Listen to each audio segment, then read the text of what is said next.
Time check. 1:30 na guys. Mantug pa na ta.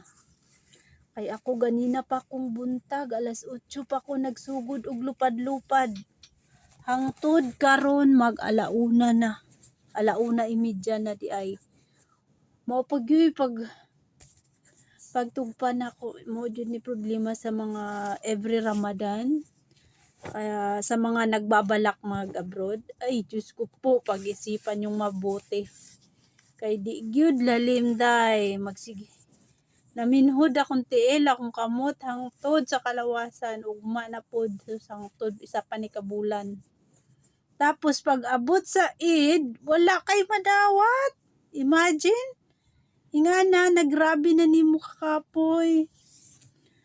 Ay Ginoo ko. Pahinuon, kini akong amo kay daghan kay kag trabaho dili pud siya yaw-yawan.